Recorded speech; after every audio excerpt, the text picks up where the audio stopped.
All right, let's begin this week's Torah portion in Dvar Malchut, a speech given by the Lubavitcher Rebbe on the 10th day of Tammuz, 1991. This day, like all the days of the Jewish calendar, let's put this up here, 1 second. Yeah. All the days on the Jewish calendar as is based on two different countings. What do we mean two different countings? The day of the week and the day of the month. The day of the week and the day of the month. The day of the year also, but that's the same thing as the day of the month. The day is the seventh day of the week, Shabbat, Yom Shvi Shabbat. And it is the 10th day of the month of Tammuz. 10th day of the month of Tammuz. So we have two numbers. We're counting the day of the week and the day of the month. These two countings, the day of the week and the day of the month, excuse me, these are reckoned by means of two different types of reckoning. Hakovim, which are established in the Luach HaTorani in the Jewish calendar. Mahalach HaShemesh, how the sun goes, moving of the sun, that's the days of the week. Shabbat Taluyim Yimei HaShavua, these are the days of the week, day, night, day, night, day, night. Vaye'erev vaye'boker yom echad, like it says in the Torah, there will be evening, there will be morning, one day. V'kach harizeh chozer, and it returns on itself every week, right? 1 day, 2 days, 3 days, 7 days, and then it starts over again. 1 day, 2 days. Today is the first day. That's one reckoning. The second is the days of the month. That goes according to the moon. Shabbat Taluyim Yimei HaChodesh, that goes according to the days. The moon determines the days of the month. Kabakal Inyan, like everything in the Torah and in Judaism. She Mikol Shechin, Mikol Le'erus Ba'olam, everything in Judaism and everything in the world. Ein Shnei Anyanim Mikrim, these are not accidental. God forbid. Just happens to be that it happens to be, there's no such thing as just happens to be. Everything that happens is exact. It's done by God and it's done for a purpose. Elohim nikvim kach b'kavana. God made it this way with intentionally by means of God. God intentionally made the days of the month and the days of the week. Hem mashkifim shtei sidurim ba'ofen shabo. These are two different orders, two different. How do you say what's a good word for it? Two different topics that God creates and ways that God creates and conducts the world.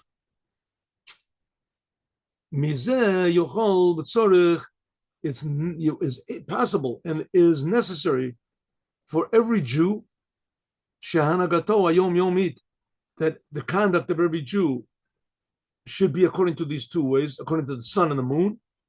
Let's say we can bring out a tremendous lesson and a teaching in serving God. In other words, if you say that the world came from evolution, which is, you can say that, which the world came from evolution, in some ways it's more logical to say that it came from evolution, because to say everything is being created by God is totally illogical. It makes no sense whatsoever. Well, then there's nothing created. Nothing creates anything in this world.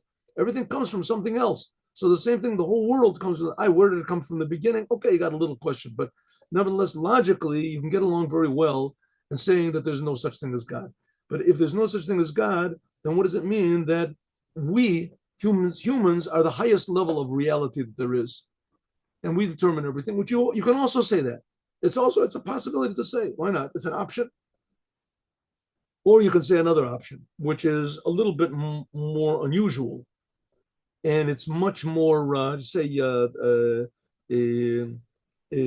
demanding. And that is that God is creating the world, and that God really cares about what's going on in the world, and he really cares about what we do.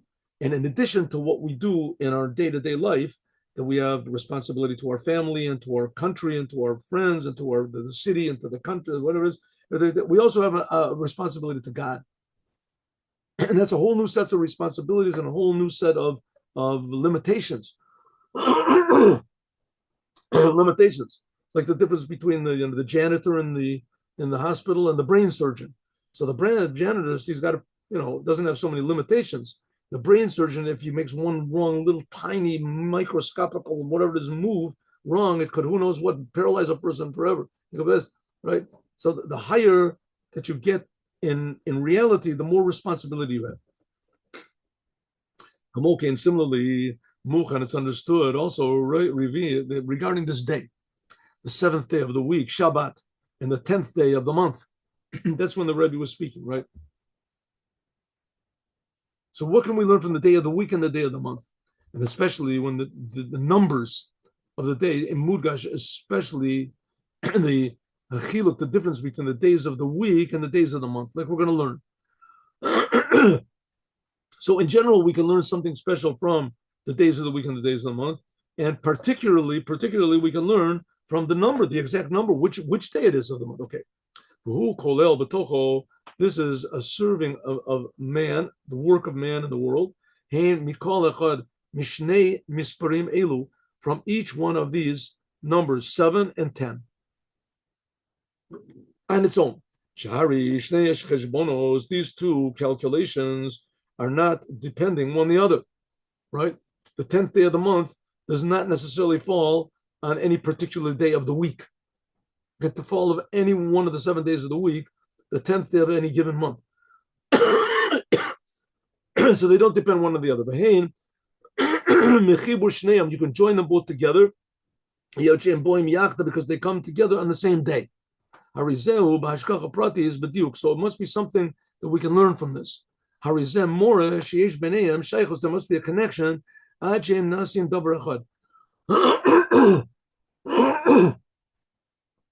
Again, if we say that everything is just happening accidentally, so there's no big deal. You can make whatever you want to. But if we say that everything is intentional by God, so we have to ask ourselves, what is this got to do with God? And why is God telling me this? Right? I mean, these are facts in the world for people. So it must be saying something about God is telling something that he wants, that he's doing, and something that he wants us to do. The 10th day of the month and the 7th day of the week, or whatever day of the week. And now we're on the second day of the week, right? And it's the 4th day of the month. So, okay, you can learn from everything. Let's see. The Rebbe is just giving us an example. Since this day is Shabbat, Shchukat, and we're in the month of Tammuz, so this indicates that it must have some connection to this month and this Torah portion. The month is the month of Tammuz, and the Torah portion we're learning is Chukat. Also the days that get blessed from this Shabbat. Shabbat blesses all the days afterwards, the coming week. There's another way of looking at it, that Shabbat blesses the 3 days before and 3 days afterwards. But this Shabbat, the Shabbat that the Rebbe was speaking, is the 10th day, and it blesses the whole next week, gives blessings. So what are the days of the next week? The 12th and the 13th of Tammuz, when the Rebbe got out of prison. Chag HaGeula, the holiday of the freedom of the previous Lubavitcher Rebbe in 1927. And also the 17th day of Tammuz, that's a fast day, on the coming Shabbat. By us, it's not going to be on Shabbat. The 7th day of Tammuz, 17th day of Tammuz, is a fast day, and it is going to be, and I will tell you right now, to have a little patience over here, it is going to be, there it is, on the, there it is, 7th, what happened over here? Next month. Oh. 7th, it's next, no, 1 second. Not this coming Shabbat, not the Shabbat afterwards, but the Yom Rishon, the day after, and 2 Shabbos from now. Excuse me, right? So in other words, basically in 2 weeks, in 2 weeks minus a day is going to be a fast day, 17th day of Tammuz. Okay, so what is 17th day of Tammuz? A lot of things happened, but the main thing is 17th day of Tammuz. It's the day that the destruction of the temple began. It began, and it concluded on the of ninth day of. That's the big fast day. Okay, so here we have all these days. The the and the day that the Rebbe was speaking, that's the 10th day of the month. That was Shabbat, and it blessed the 12th and the 13th day of the month. That's when the previous Rebbe got free from death in 1927. And we have the 17th day of Tammuz, which is the beginning of the commemoration of the destruction of the temple. What's the connection? Let's go. Gam Be'ikr, mainly the connection between the main point is what is the connection between all this and the Gula Amitit Veshlema and the true complete redemption. That's the most important thing, says the Rebbe. Inyan Hachi Ikari, that is the most important thing, most timely and important thing, Zaman Grama, which is relevant to our times. Like we have said many times, and especially recently.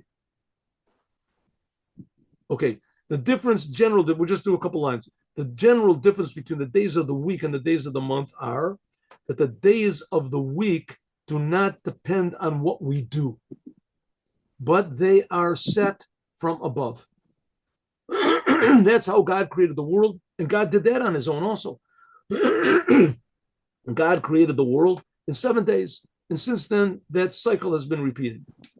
That by means of this, it will be evening, it will be morning, one day, as therefore 1 day passed.